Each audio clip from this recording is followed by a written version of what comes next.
Near the beginning of the story of the Bible, a man named Cain becomes jealous of his brother who's getting God's favor.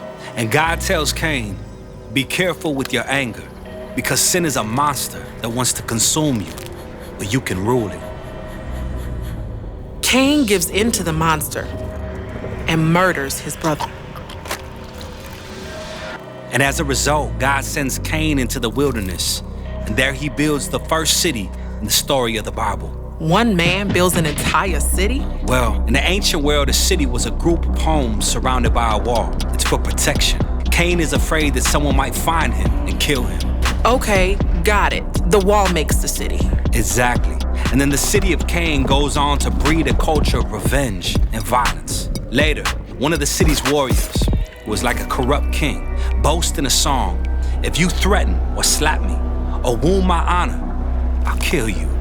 This is the mindset at work in Cain's city. The monster that Cain let within has now become the monster that people live within. The city is bad news. But it doesn't have to be. The city of Cain is also where music is invented, along with metalworking and animal domestication. So cities can be a place where we create abundance for everyone, but give the city enough time and that monster will eventually take over. Right, like the next city, founded by a giant warrior king who builds a city with a tower that reaches up into the heavens to make their name great. This is Babylon, which will one day spread its violence throughout the land, conquering many nations. Yes, Babylon is the biblical image of a monstrous, violent human city. And this is all tragic because the city is the opposite of the safeguarded home that God originally put humans in. Ancient cities have imposing walls for self-protection to keep resources inside. But the garden is protected by God, with a spring at its center that flows out into rivers that share its goodness with all the land. Babylon has a tower at its center to reach up to the heavens, while the garden has the tree of life at its center, God's heavenly throne and presence touching down on the land. The mindset of the city is self-preservation and peace, enforced by the threat of death. But the culture of the garden is peace through generosity, because there's always enough to go around. Let's go back to the garden. Yes, you would think so, but the surprise of the biblical story is that God plans to bring his garden to the city. Really? Yeah, let's look at King David, whom God appointed to lead Israel. He chose for their capital city to be Jerusalem, the city of David, Mount Zion. Right. And when David brings the throne of God's presence up to Jerusalem, the city becomes an image of God's garden city.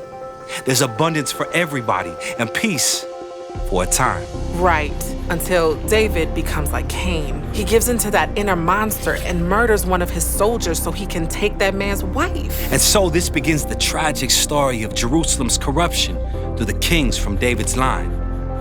And while a few kings do try to stop the monster, most give in. And so the garden city becomes a den of robbers, full of greed, violence, and oppression. And eventually, Babylon, an even bigger monster, takes them out. Maybe the garden city isn't realistic after all. But Israel's prophets maintain hope that God would one day create his heavenly city here on earth, with streams going out and the nations streaming in, gardens and feasts and peace and no more death. This sounds like more than just a new city. This sounds like the dawn of a new creation.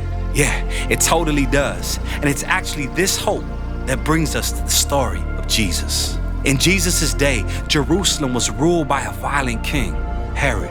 And when Jesus began announcing that God's heavenly kingdom was arriving here on earth, he didn't even go to Jerusalem or its leaders. Yeah, he went down to the hills and the towns of Galilee, sharing good news with the poor and the unimportant. And then Jesus took his followers up onto a hill and said, "You all are the city on a hill that will shine its light to the nations." And then he taught his followers the ethic of God's city, which is the opposite of the mindset of Cain's city and of Babylon. Instead of protecting life and keeping peace with the threat of violence, Jesus taught his followers to create peace by sharing generously, even with your enemies, and to preserve life through love and forgiveness, even if it costs you.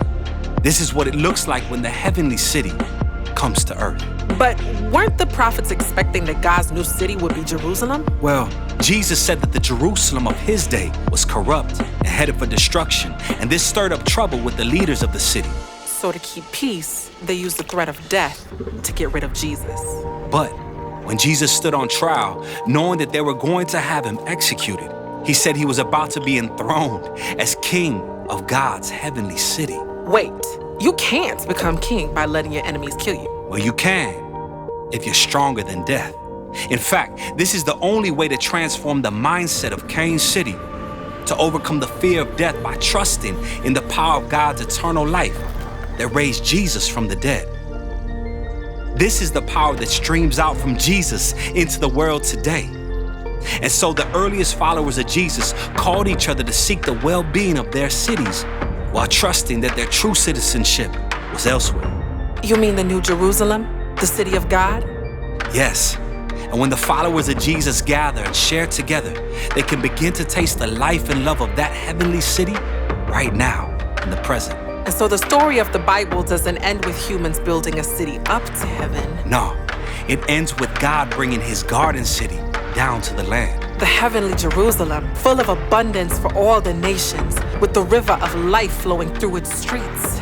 And at its center is the crucified and risen Jesus on the throne.